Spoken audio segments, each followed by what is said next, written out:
welcome back to the 2 a.m. Campfire Club. I'm Reagan. I'm Ethan. And I'm Madelyn. Yay! She's not dead! Surprisingly. I was very close to death, but we're still kicking it, I guess. We don't need to talk about that. All the myriad of health issues you've been having. It's a long list. That's not what we're talking about today. We're talking about The Greatest Showman. You know, something that is very relevant in the year of our Lord 2022. Yes, because it's really great in the time of whatever. Definitely released recently, not a few years ago. Yeah. It's definitely a topic that people are still really rattling on about. Yeah. Huge topic of interest. The people have been raving for the 2 a.m. Campfire Club to do an episode of The Greatest Showman. Yeah. All over the internet. We're trending on Twitter. Yeah, I mean, if we had anybody who would comment on our YouTube videos, I'm sure that they would be commenting, requesting The Greatest Showman. Absolutely. But unfortunately, our 3 viewers just aren't really not really active. Yeah. It's okay. We're giving it to them. Definitely not us. We're giving the people what they didn't know they wanted. And they're going to listen and be like, wow, that is 45 minutes. Really needed this. This was important to me. Yeah. Yeah. And important. Yeah. Complaining about The Greatest Showman? Important. I think everyone just needs to know. Yeah. Crucial. The utmost importance. Yes.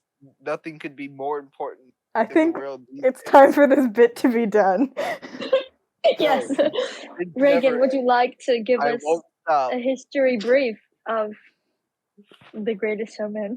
Well, that movie is just really weird, and the whole entire concept of that movie is just really weird, because like P.T. Barnum had a very interesting life, and none of it was actually depicted in the movie. Yeah.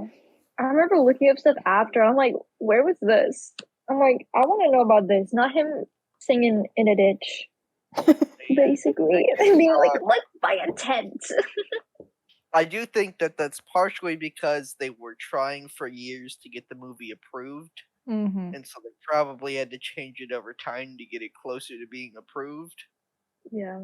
Yeah, I mean, that movie was, like, the actual history of that movie, like, getting made was very interesting. Yeah. And there's a video on YouTube of Jeremy Jordan telling the story of how he basically single-handedly got that movie approved, and then they kicked him out of the movie because he was going to play Philip. But then they were like, we got Zac Efron, so screw you. No. You can go back to Supergirl as a consolation prize. But he also, like, sings parts of a bunch of the songs, and that's, like, really nice, because every single song is elevated when Jeremy Jordan sings it, as evidenced by the Newsies musical, which was good as a movie, but then as a stage show was amazing. Yeah. It would have been better if it was Jeremy Renner instead, though. Gosh. That's a horrible thing to imagine. I just imagine Jeremy Renner in every movie. Every source of media should have Jeremy Renner. That is an incorrect stance, but, you know, your opinions are valid, even if they're wrong. I would stand by the fact that they're right, but okay. We can agree to disagree. So, P.T. Barnum did not start his circus until he was 60. Yeah, I was like, he looking a little young to start the circus, and then he did. He was like 5. Yeah, he was like, I'm retiring now. Here's back for a musical number. He was literally like 50-50, and then, by the way, I'm not doing any work. Like, I'm retiring, so I get 50%. In my big house and live with my family that I never cared about, like the past year. I get 50% of the profits, and I'm doing none of the work, and I'm pretending like this is a huge gift to you. Yes, and then Zach has a big smile on his face, and he's like, Absolutely, I'll do it And for you. it's like this. It's supposed to be like at the end of the third Batman when Joseph Gordon-Levitt finds the Batcave, but it's just like he hands him his hat and he's like, "Bye, I'm stealing an elephant too." All I can think about is the Vine where it's the Beyonce song. And it's like, anything for you, Beyonce. That's all I Yeah. thought about the And last he did. ending to The Greatest Showman, and I was like, that's what that is. He didn't deserve it. Hugh Jackman did though. He's great. This might be a controversial opinion. I have no clue.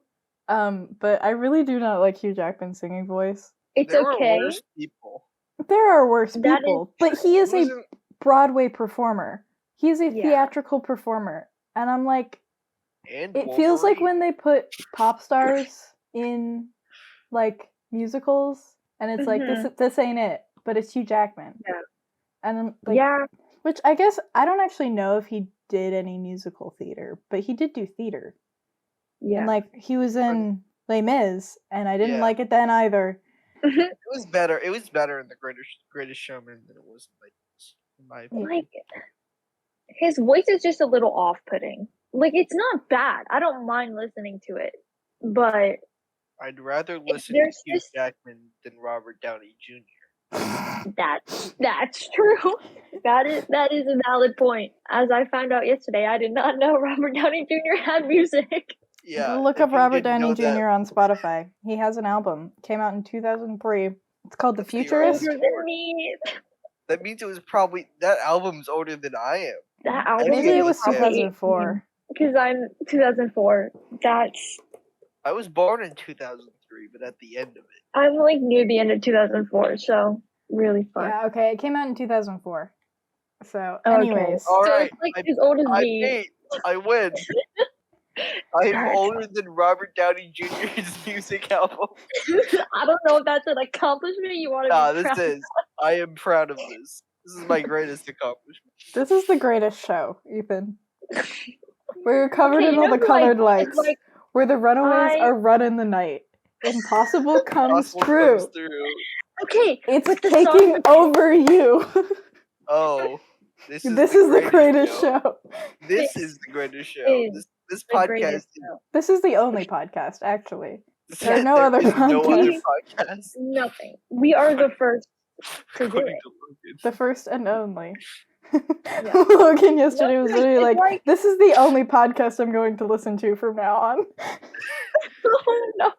If you're watching this, shout out to Logan. Shout out! Shout out to Logan. Loved your rendition of Tightrope. I liked Zendaya in it. I know some people didn't. Yes. People didn't I like did Zendaya. too. How do you dislike Zendaya I don't in know. anything?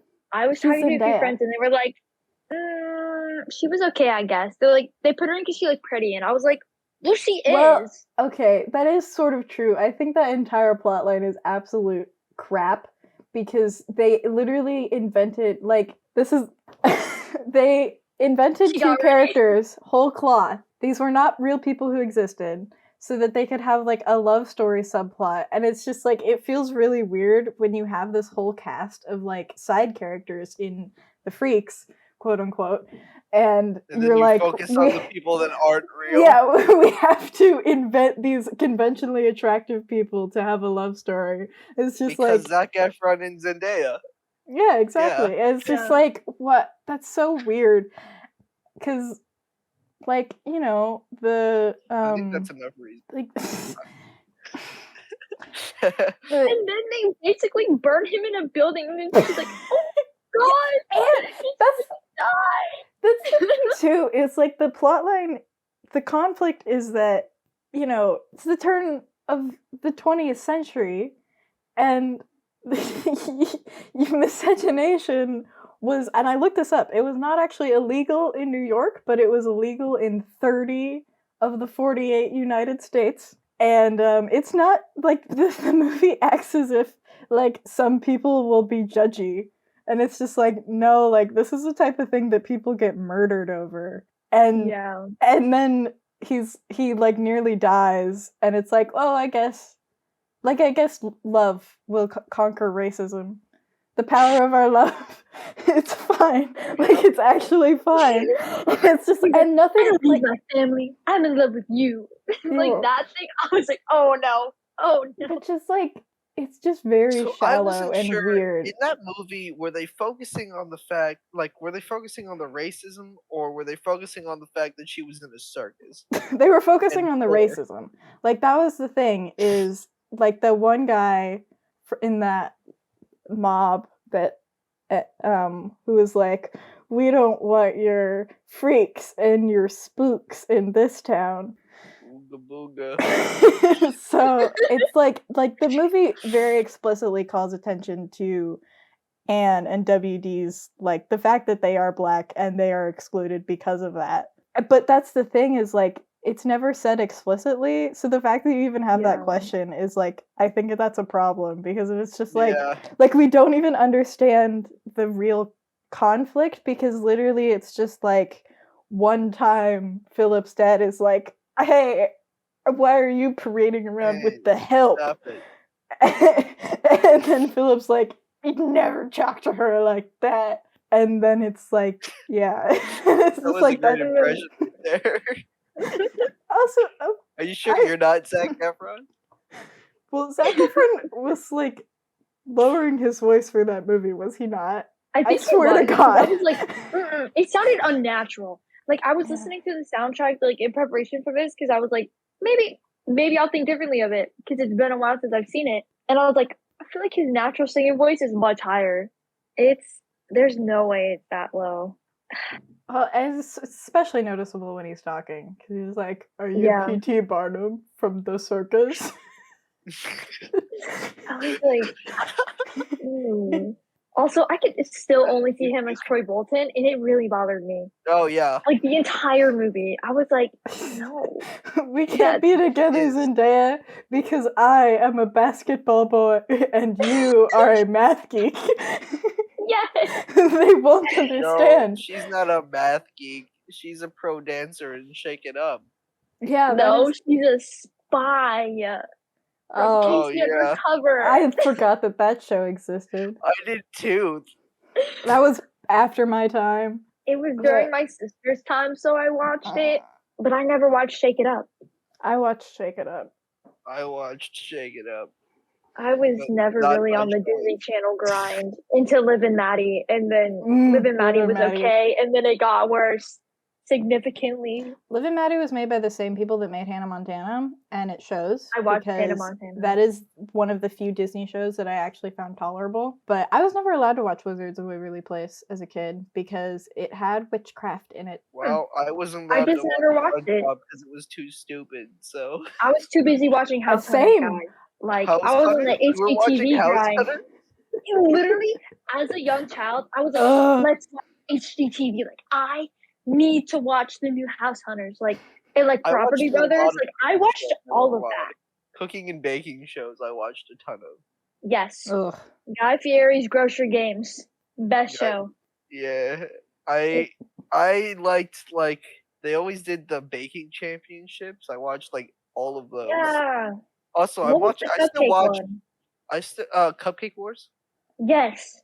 And then Sweet by Holly was in it, and I remember watching that like live, and I was like, is she gonna win? I know her. Yeah. I was like, her Did you- store is in my neighborhood. Did you know that I know someone who is on Diners Diners, Drive-ins, diners, and dines. yes, that. I know. So I know What? someone who knows Guy Fieri. Dude, that's the runs best person to know. If I the was me- to meet a celebrity, I'd want it to be Guy Fieri. Honestly, me too. We should do Highly recommend. a local diners, drive-ins and Diners, dives. diners, I and can't say Diners, it. Diners, and Dives. I can't say it. We should do like a local diners, drive-ins and dives. I literally cannot say it. No, you just Tour. gotta call diners, and dines. That's the right name. Because like That's what we'll sometimes call it to avoid copyright. Diners, Yeah. diners, and dines. Yes. anyways, back on topic. Freaking We didn't get off racism. topic. That entire All the way to Guy Fieri. Thanks for watching, guys. Freaking racism. Yeah, but honestly, the whole point of that movie, I feel like I had to watch it and ask a bunch of questions to kind of like understand what they were trying to get at. I Because just didn't see. That's Well, the thing. I didn't think about it too much. I was just like, it's fun. yeah. you And said that's the there's thing is, music. like, I just, like, that movie is Oh, we genuinely got fun. Zach, my boy Zach, and you, We got my boy Hugh, we got my boy Zach, we got my girl Zendaya. What more could you ask for? and bearded lady, Uh-huh. She? I still don't know her and name. tiny guy on a pony. Tiny guy. Also, he was on a baby elephant. He was on a Yeah. pony at one point, I believe you. wasn't he? Am I wrong? I don't He know. was, wasn't he? At the end, he was on a baby elephant. At the end, he was, but like at closer to the beginning of the movie, I'm pretty I sure think he was. he On a was. I could believe it. That would make sense. Yeah. But Because he was like a soldier or something. He yeah, was like, Joseph is like a his whole thing warrior was like, I want to on be his a battle warrior, horse. but I'm Jen- too tiny. also His that's a battle good. horse that was the pony. That's actually an interesting thing to mention. Is in real life, General Tom Thumb, otherwise his real name is Charles. He was recruited by Barnum when he was 4 years old. That's So he didn't. And he he was wasn't short. no, he was short, but he because was baby. no, he was actually a little person, but he was recruited at by 7 years old. He was like literally drinking whiskey and smoking cigars for like his act. And Barnum pretended that he was like older than he was. So that was great. But he got Different massive. weird. He also Barnum staged a fairy wedding between him and another little person. That's that is just. This man was very I twisted. have no words. The thing that is so wild to me is like P.T. Barnum was a staunch abolitionist, and he was like he was really progressive politically because like he was mayor of a town in Connecticut and he did all these things to improve infrastructure and clean up water like out of his own pocket. It's just very weird, but then he would do these like really twisted things to his acts. And like his first ever freak, who wasn't even like actually odd in any way, she was just like an 80-year-old woman who he pretended was the 160-year-old former wet nurse for George Washington. She was just like a really and he bought like she was black and he bought her as like she was his slave, and he would parade her around. And then when she died, because she was really old and he would work her like 10 to 12-hour days, he like he had the autopsy done publicly and like paid people for admission to see the autopsy done. That's horrible. That's after he lied about her age too. That's And just, well, not only And that, then in but the he, movie, it's doubled like it. yeah, in the movie, it's just like these quirky little exaggerations. He's like, hyperbole is not the greatest crime in the world. he's like, I'm just a little quirky. Like he's Yeah, like I'm just a little goofy like that. he's I'm in a okay, wacky, girl. goofy mood. He's like, Vanessa. So I'm going to sew the head of a monkey to the tail of a fish and pretend like this is a mermaid. Because that's what museums do, right? Is they put fake things in them and lie so that people can see them. I mean, we do pay for streaming services, and those are all about fake things. Yeah, but Now they didn't know they were fake. They didn't Yeah. explicitly tell people that. So, And that is like, the but I thing. feel like people would have still gone if they knew it was fake. It's still entertaining, And like especially back then. They had nothing. And that's the thing is like it brings up this interesting point of like in entertainment, is it okay to lie or exaggerate if like you're showing people a good time and you're like giving them this wonderful experience? I feel like a lot of people would say no, like you shouldn't just lie to people. But then that gets to like a lot of things aren't explicitly lying, but you know, you're heightening the truth in some way, you're sensationalizing things, or even like in a fictionalized story about like a real historical person or a real historical event, what is like the acceptable amount of fudging or exaggeration. So the thing is, I feel like the issue isn't the exaggeration. It's probably more the middle ground. Like once you start saying that Abraham Lincoln is a vampire slayer, then you know that that's fake. Yeah. Yeah. But if you're in that middle ground to where there's a reasonable amount of plausibility to where it could possibly be true, I think that's where the gray area is, where it's difficult. And to that point, I would argue it it would be like kind of what they do for studies when they have to lie to people to do a study and collect research. Where at the end, you should probably tell them not everything you saw here was real, but let them enjoy it for the moment, maybe. But I do Yeah. think that people wouldn't be happy with that, probably.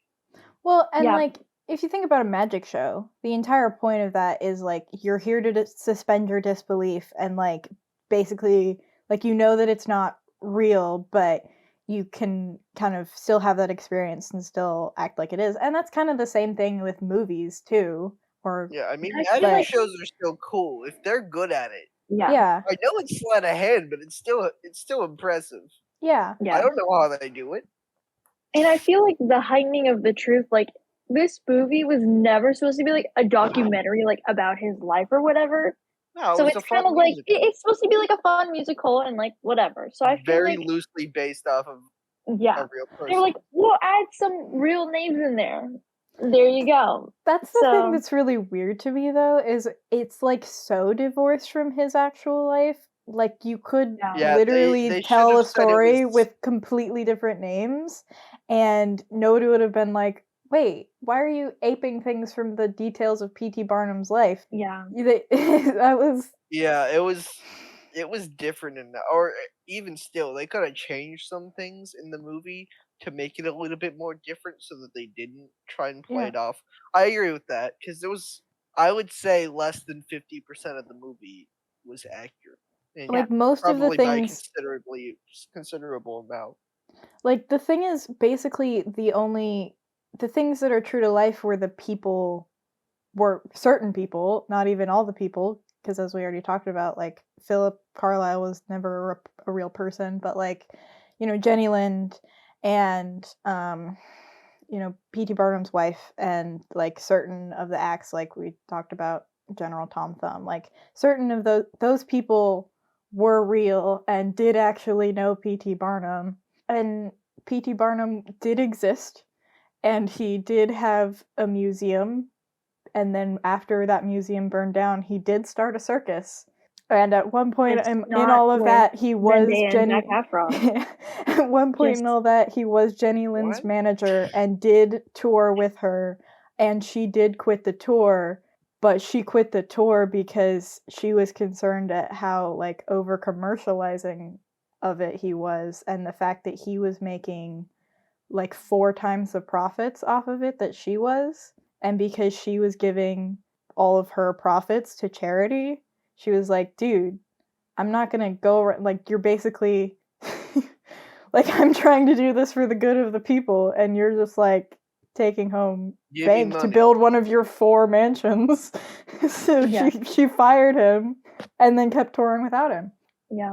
So I feel like that movie's just kind of like in the gray area where people are just like, eh. Yeah, I do think that's the tough thing because you are telling a story about a real person and saying it's at least roughly based off of their life, and then telling a story that paints them in a bad light in a lot of parts of the story that aren't true, and paints them in a good light in a lot of things that also aren't true. So like you left out the details that are like you had a person, you had enough things that are both good and bad about him to make a movie, and then you flipped them all and made completely different good and bad things. Which is Yeah, where I would agree that the biggest issue with the movie is that they said it was about a real person instead of saying it was a fun movie about a circus. Yeah, and I think that kind of it almost poisons the well for a lot of people, because I know a lot of people who went into that movie who knowing about P.T. Barnum and his life and the things that he did and were just like, why, like, what are you doing? Like, why are you, this is just like, it's really hard to engage with this like fun, heartfelt family film when it's just when you're going what, and especially like, or just people who listen to Jenny Lynn, like my stepmom listened to a lot of Jenny Lind growing up because her family's Swedish and her dad is like anything Swedish is like, have you seen My Big Fat Greek Wedding? Yes. It's like the dad in that but with Swedish things instead of Greek things. And then Jenny Lind is introduced in the movie as this opera singer, and then she starts singing a pop ballad. And it's just like, what? What is going on? Yeah, they didn't keep it close enough to the truth for me to say that they should have called it loosely based on real events. Yeah. It's a little bit more than loosely. Like, you just put people's names in a very, very basic plot, and we're like, alright, it's the same. Yeah, I mean, basically, they took these certain events from his life, smushed them all together in the span of, like, a year, I guess. I don't even know. Yeah. And it was like, yeah, there we go. That's the movie. But, like, it's just this weird... And especially because, like, most people don't know anything about P.T. Barnum because he's not, like, that relevant enough to be taught about. Yeah. And so... Yeah, no one knew the circus anymore. Yeah, like, I don't even fully understand what a circus is because I've never been to one. Like, you've probably been to a circus once, and I think I was probably less than a year old. I vaguely remember going to a circus, but the thing I remember most was my parents struggling to find parking. That was the highlight. Yeah, and I'm pretty sure I was like playing on my DS in the back or something. Yeah. Like, I haven't even been to like a Cirque du Soleil show. Like, I feel like that would be the next closest thing to a circus in my head. But I will say, I mean, there's like parades at Disney, I would say, are borderline. Yeah. But in any case, we're harping on a lot of the bad. I will say I don't dislike this movie. In fact, it's probably in my top 10 favorite movies of all time. Really? It's in your top 10? I really like that movie. What do you... Well, you've also seen it like so many times. I've seen it a lot of times. I've seen it like 4 or 5 times, maybe. I've seen it probably. I watch it when I remember that it's a movie. Like, I see it, I'm like, oh, I haven't seen it in a while. And then I'll watch it, I'm like, I enjoyed my time watching it, but it's not like some revolutionary movie. Yeah, and that's the thing. At least. Here's the thing. I'm not trying to say that it's a great movie or that it's in the top 10 best movies of all time. Yeah. In my opinion, I'm saying that I tend to like the movies that are just happy, fun adventures, and that's what that is. I will say it's just a fun movie to watch, and you leave having a good time. One of the things that I really liked about that movie was that it's like it's actually a family movie.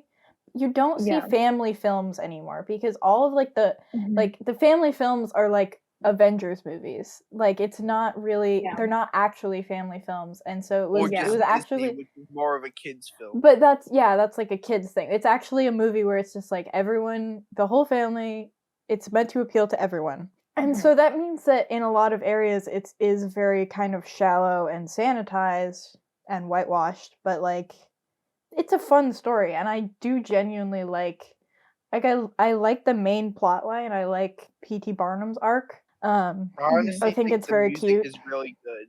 I think the songs are fun. Yeah, the songs are very catchy. I probably know most of the soundtrack. I could probably sing the whole thing. It's a good soundtrack. I probably could. I will say they did good with the music. The music is probably one of my favorite parts of the movie, which is kind of the whole point because it's a musical.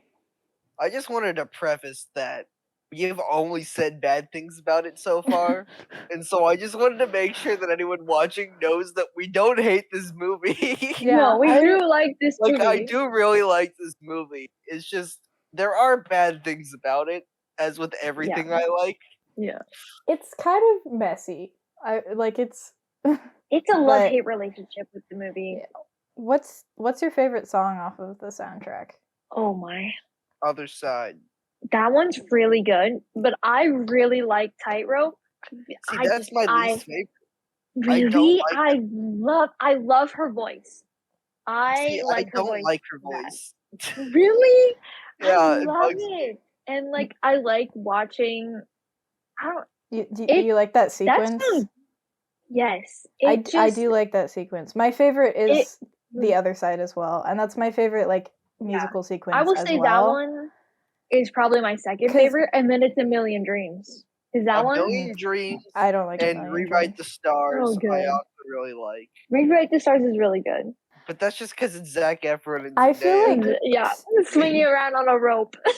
I feel like Rewrite the Stars could have been amazing if they had tweaked it just a little bit, because for me that song is just like most of the songs in the movie are just too generic for the actual situation. True. Like I feel like Rewrite the Stars could have, like, if they had been a little bit more specific of like, this is the situation, this is the actual conflict, rather than just like generic, this is a forbidden romance song. Yeah. And I could have been really good. And that's the thing that I really like about The Other Side, is that it feels like a song from a musical, whereas every other song in the film just feels like a pop song that they put into the movie. Whereas The Other Side, like, it actually, like, I love the choreography of the whole thing. I love the back and forth, and it actually forwards the plot and reveals things about the characters, which I think I also really like This Is Me. I hate that song. That is my least favorite song off the soundtrack. I don't know. Honestly, I can't say that I dislike. I don't dislike any of them. They're all, in my opinion, very good songs. Like, as if they were outside of the movie, I think that they're extremely good songs. Like, what's there's like one more we haven't said. From Now On. Come Alive or From Now On? Oh, Come Alive. Because I really like Come Alive. That's probably, like, for me, it probably goes The Other Side, The Greatest Show, and then Come Alive.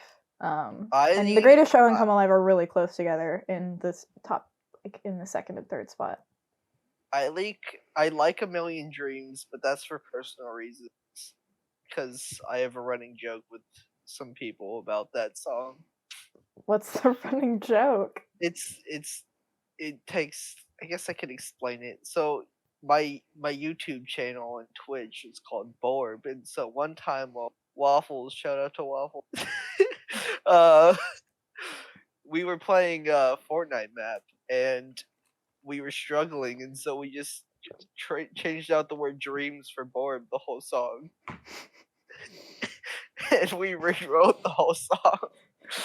So Borbs are keeping me awake. Well, plus we swapped some other words out, so it sounds like I'm planning to dominate the world. I think of what the world could be. A vision of the one I see. A million Borbs is all it's gonna take. You're putting together an army. Yeah, that's what I'm saying. It sounds like I'm trying to. I'm planning world domination over here. So that's my personal reasons why that song is in second. But I mean, I would say Other Side is probably not only because it fits the movie really well, but it's also just an extremely good song. I love the sit down like bar type feel that it does bring to it. Yeah, because I feel like it's fairly accurate, like for that time. Not the like whole like choreography thing, but like you hung out at a bar most of the time, and that's just where things happen. I also think that was probably the song Hugh Jackman sang the best in. Yes, it was the one that was most comfortably in his range. Yes, and it's not very complex as far like vocally. And plus, anytime he was singing alone, singing pretty low, and it was more of a rap than like a slow rap. He was more like talking. And one of the things that I really like about that sequence as well is I like that it's very, for most of it, it's literally in one room, whereas so many of the songs, like the visual storytelling goes so fast. The visual storytelling is just so like, and so that and the like the other side and Rewrite the Stars as like musical sequences, those are the two that I like the most because they feel simple and like really exploring the moment with the choreography and with the song itself. Whereas like and that's not to say that the visual story, like the fast-paced visual storytelling for most of the movie, I think is a strength of it. Talking like A Million Dreams is a great example of that. Like they go through so much in that one song, and it's really cool, and like it communicates a lot, but it makes it just stands out when things kind of slow down and are very like intimate in that way. And so, and I like how for most of the song they're in the bar, and then like once they come to an agreement and they're like they do the final chorus, then they're all walking around and like exploring and things are moving faster again. I just think that's a really cool, like there's a lot of really there's good craftsmanship that goes into that movie. Yeah, I really do think it's an impressive move, like in terms of like cinematography. Like they make some really cool shots and some really entertaining scenes. Also, like all the costumes and stuff. I think it's like a really cool, fun movie. But I get what the other points we made were, which was that it's not historically accurate, and the songs they could be from anything. Yeah. Like your point about the cinematography, like there's this shot at the very end of Rewrite the Stars that I was like, I got chills because after the song ends and it's literally just Zendaya walking away from Zac Efron, and you see like he's alone in the arena thing, and there's like a single spotlight on him, and she's walking away, and the shot just like gradually widens and widens as she's moving, and then stops, and it's just like him alone in this big dark space, and it's like that's really good. That's a great way to like communicate loneliness, and it looks beautiful. I feel like that's what the movie makes up for, like kind of for like the historical accurateness and stuff, but like the craftsmanship of that movie is just insane. Like some of the tiny details are just so good. It's a very like how you were saying, the costumes, they're some of the prettiest costumes that I've seen like in movies, and that I would want to wear them and like see them like in real life. Especially Zendaya's purple costume, like the purple leotard. I love that one. That one is probably one of my favorites. What are your thoughts on her green dress? I don't hate it, but I don't love it. Yeah, it's I'm like gonna Google that because it's been too long since I've seen the movie. It's like on the one hand, I'm like it's kind of iconic, but on the other hand, like we kind of live for this moment, just a little. But then I'm also like, on the other hand, I don't know. It's the scene where they're like gonna go to the theater, but then Philip's dad is like, haha, I'm a big fat racist. Yeah. Then he's like, you can either join us or go with her. And then he's like, oh no, what do I do? Well, and that's the thing is he's not like, oh no, what do I? He's like, no, I am solidly I see it now. I'm on Team Zendaya. Yeah, I don't love that. It's just a little, it's iffy. It's iconic, but also like I don't want to see it anywhere else. Sort of thing. Like it gets because it's like it's very tacky. It's like trying to be elegant, but not. From the just freak showing, show, like what that perspective like on elegance is. Their point that like she doesn't fit in or whatever. And I get why they kind of put her in that outfit to like show that, but also I don't really know if I like the dress. From a fashion standpoint, but I can see why they did it. Yeah, and it makes sense in that regard, which I applaud them for. But and also, I like the color green, so honestly, anything green, I'm kind of here for. So, I don't know that I love that. Yeah, that green is a little. Like she kind of looks like a highlighter. Yeah. So, but which I guess I'm speaking while a color very similar to that is on all of the lights in my room right now. It's like a lime green, but we don't talk about that. Yeah. I'll say one last thing.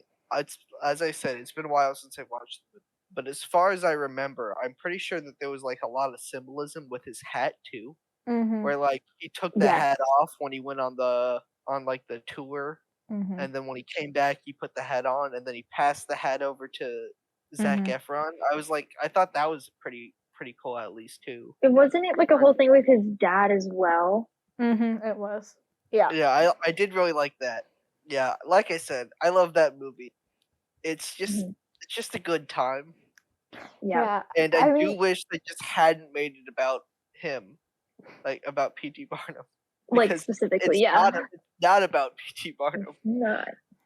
Yeah, I feel like it's very clear that a lot of people really had passion for that movie, really wanted to make that movie and make it well. But especially like Hugh Jackman for sure. But you know, if they didn't have the songwriters from La La Land, I think it would have been. And I said, like, would have been a little tragic. Yeah. So, I don't know. In conclusion, it's a good movie. It's a great movie. I love to watch it. It's a little like there are things about it that definitely bother me. Like that the whole Zac Efron Zendaya subplot really just bothers me so much because it's just like I don't know. I hate when movies are just like racism is bad. That is the conclusion that we've come to, and we shouldn't do it. Yeah. I mean, it is. We're not, just to clarify, we're not saying that racism is bad. It is not okay. But, like, if you want to actually talk about... They just were like, alright, let's just throw it in there real quick. And we gotta cover all of our bases. It doesn't say anything meaningful today, because, like, I think most people know that racism is bad. So as, like, a theme, it's a little just, like, you could have said something more about, like, if you wanted to talk about race, you could have said something that actually spoke to a modern audience. Or you could have not had that subplot and maybe had, like, a subplot with the bearded lady and said something interesting about the way, like, how we perceive beauty or something. Which I think they did do a lot of that with This Is... Well, like, that's the whole meaning of This Is Me. They had the empowerment thing, but how scandalous would it have been if you actually had a romantic subplot where they had Zac Efron date bearded lady. Yeah, like that would have been that like, isn't Zendaya. Or they could have made Zendaya the bearded lady. That might have been better, actually. I just want to know what that looks like. I'm sure you can find it somewhere on the internet. I think that, you know what? But that was the only thing I feel like to me about the movie, like that actually bothered me. And like the songs I feel like could have done for a second pass. And the historical accuracy thing is just like its own kind of conversation. And like we could talk about that with Hamilton because I have a lot of thoughts on Hamilton. But but I feel like the movie overall, craftsmanship, 9 out of 10. It's a good, well-made movie. You just kind of have to put to the side the historical accurateness and just enjoy the movie as a musical and just not really try to think about P.T. Barnum at all. Just some random dude that started a circus. All right. And just to finish this off, congratulations to Tom Holland. Yes. We love Tom Holland. I actually do really like Tom. Mm-hmm. So I really like a lot of the people that were in that movie. Yeah. We will probably inevitably talk about Spider-Man at some point. Yes. Spider-Man was... We should wait longer so that people can... Mm-hmm. Once it's so out that we're of not theaters. one of those spoilers. Yeah. But it was a great movie. If you haven't watched it, please do. Yes. Okay, we need to do an actual outro. All right. Thanks for watching. We'll be back in what, 2 weeks? In 2 weeks. You'll see us in 2 weeks. That's not when we're filming, but that's not important to you. You should, but you should subscribe or follow or whatever it is on the platform you're listening on, so you can find out in 2 weeks what happens next. we exist. So you can find out what happens next. In any case, you should check out the links in the description. Check out everyone's stuff. YouTube and Twitch and Reagan's Twitter. And if Madelyn ever wants me to put something there, I'll put it there too. And also the link of Jeremy Jordan telling the story of how he saved The Greatest Showman, because it's a good video. And I want everyone to stand Jeremy Jordan as hard as I do. And because he's great. I don't know about that, Ethan, but I do stand on Reagan's point. We're gonna create a whole bunch of Ren heads. I aspire to be more like Jeremy Renner. Okay. And I don't aspire to be like P.T. Barnum. Me neither. I hope no one does. As you should.